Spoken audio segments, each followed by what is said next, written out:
This is Tim Online Big Blue, bringing you the best in New York Giants sports talk and entertainment. I wanted to do another video today. Why? Just because I wanted to talk about Daniel Jones, because I get all these messages and emails that you're so negative and you're a Daniel Jones hater, and how can you hate on this kid when it's the offensive line's fault and it's the wide receiver's fault and it's Evan Ingram dropping the ball's fault.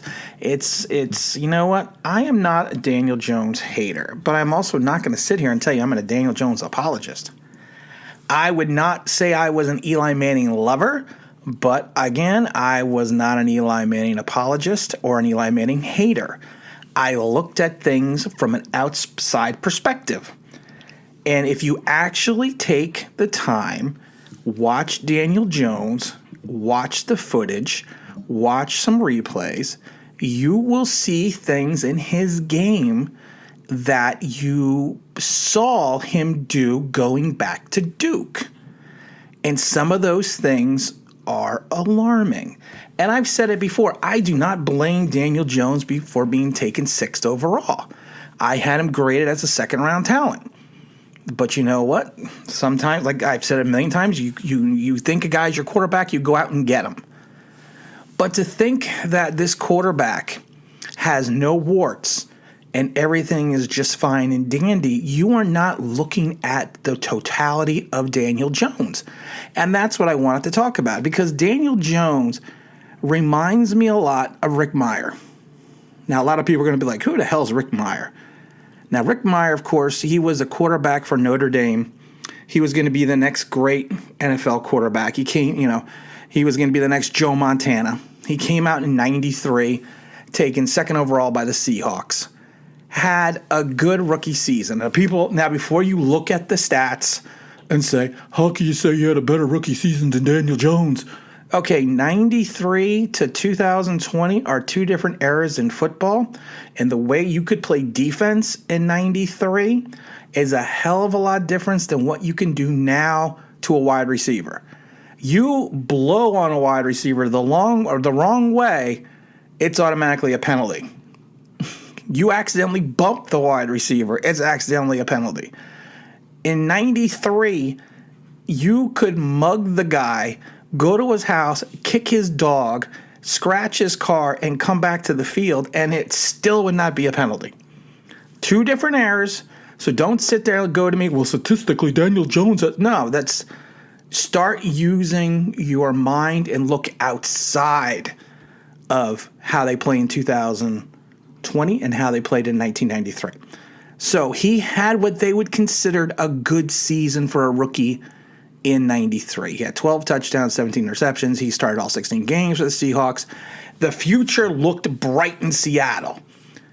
Year 2, he had a little bit more. He had some issues, but he had a little bit more of a progression in year 2. He only threw for 11 touchdowns and only 11 touchdowns, only 7 interceptions. But the league started figuring out Rick Mirer. And one of the big issues that the league started figuring out with Rick was he couldn't go to his left. Literally, the kid could not. If you put the pressure on his right side and made him roll to his left, his accuracy level dropped from like 60% to like 38%. And I've said this a million times. As the NFL progresses and gets more film on a quarterback, they see tendencies and they see things that they can exploit. So by year 3, poor Rick, everyone was figuring out, you know what, just keep the rush to his right side, move him to the left, get him out of the pocket, and he's not going to be able to, he's not going to be able to complete the passes. And I love it because he was also rookie. He was also shared the offensive rookie of the year his first year with Jerome Bettis. And he also had all the rookie passing records until Peyton Manning came along. So, you need to look, like I said, you need to look at the totality of Rick Mirer. And so by year 4 with Rick Mirer, the wheels had just literally come off the bus. And Rick Mirer was no longer the ability to be the starting franchise quarterback. And then after that, he just kind of bounced around the league. He tried to be a reclamation project for a bunch of other teams, but it just didn't work out. Now, I'm not saying that Daniel Jones is going the Rick Mirer route. But I'm saying there are some issues in his game that would be considered alarming, especially after 21 starts. I mean, like I said, right now, and people always go to his interception ratio. Well, right now his interception ratio has dropped down from 32 touchdowns to 21 interceptions. But some of the things that are alarming to me are his yards per play, his passing attempts. He's only averaging 6.1 yards, which means all he's doing right now is looking for the short gain, looking for the short safe pass. And that should be alarming to people. Daniel Jones looks at times to be a world beater, but the thing with Daniel Jones is everything has to be perfect for him to be successful. He needs to have a perfect pocket. He needs to have a perfect passing lane. He needs to have separation from the wide receiver. There are times, like I said, that he and that's why he's maddening, because there are times that he shows you the potential and he shows you the ability to make the throws. But then there are times that he just misses wide open swing passes. He had an issue with accuracy going back, like I said, to Duke. He would be what I would refer to as inconsistent, but if he got hot, then he was a world beater.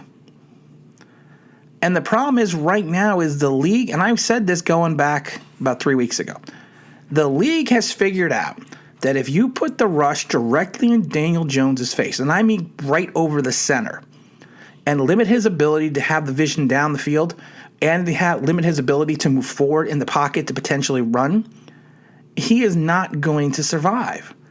And you can tell by the fact that the last 3 games combined, he's had 24 yards rushing. So if the other team, if you put the rush in front of him and hold the edge, he's not going anywhere. And then I love it because the subscriber said to me, well, if you put the rush in front of Tom Brady folded too. No. Tom Brady, if you hit him early and often and got into his head, that's what stopped Tom Brady. And that's how the Giants beat him twice. It wasn't they put the rush directly in his face, is they got to the quarterback. You don't even need to get to Daniel Jones for him to make errors. And I'm not saying, like I said, I'm not saying he is not going to be our starting quarterback of the future. But 21 starts is a good sampling of what you have. And I think what we're going to have is, I think we're going to have Joe Flacco. Now, that's not a bad thing to say because Joe Flacco went around and turned around and won a Super Bowl. But we are not going to have, and like I said, when Eli Manning came in the game, even early, and another thing with Eli Manning is people are like, well, Daniel Jones' 2 seasons are better than Eli's. No, Eli Manning had a progression from year 1 to year 2. Daniel Jones is having a regression from year 1 to year 2 right now. Eli Manning didn't have a sophomore slump. Yeah, he may have only thrown for 24 touchdowns and 17 interceptions, but he still improved off his stats from the year prior. And Eli Manning just, when Eli Manning walked on the field, especially even at Ole Miss, you had a feeling something was going to happen. You had a feeling that he could bring the team back. And I get concerned that when the announcers on the game last night, the big compliment to Daniel Jones was he didn't fumble. And here's another thing with Daniel Jones. Peppers gets the interception. Daniel Jones then has the offense on the offense on the field for 18 seconds before we give the ball back to Washington. That's an issue as well. So I'm not sitting here bashing Daniel Jones saying he's the worst quarterback ever. He's Dave Brown. He's Kent Graham. He's Danny Cannell. I'm not saying that. I'm saying, can he have a good career? Sure. But people need to stop making him out to be the quarterback messiah. And a lot of times if you have a good bridge quarterback for 5-6 years, that's great. Because look at the search we went through after Phil Simms. And I think, and like I said, it's not that I dislike Daniel Jones or I don't think he's playing well. I am just pointing out what some people are missing because they are blinded by the fact that Daniel Jones is a 6th overall quarterback and they want nothing but everything in the world for him to be that quarterback. And if he's not, it's going to suck because it's going to put the team back. I really enjoyed the Arizona-Miami game because those were two good young quarterbacks. And you could tell both Tua and Murray have that it factor. That was a great game. When I watch Daniel Jones play, I don't see that. And like I said, it doesn't mean he's not going to be a good quarterback. I just don't see him being the wow factor. And there's nothing wrong with that. He could still win games. I'm not saying he can't win you. I'm not saying he can't win you, get you into the playoffs. I'm just saying if you think you have something that's going to be on this team for the next 10, 15 years, I don't see it happening. Because when his payday comes around in a couple more years, I don't see the Giants dropping $25, $35 million a year for Daniel Jones. Unless he all of a sudden has this exponential jump in year 3. But like I said, the more and more time the league get films on him, the more issues that he is going to have. And again, this is Tim with Online Big Blue, bringing you the best in New York Giants sports talk and entertainment. And as always, if you could subscribe, if you ring that bell, I think you know what that means. That'd be awesome.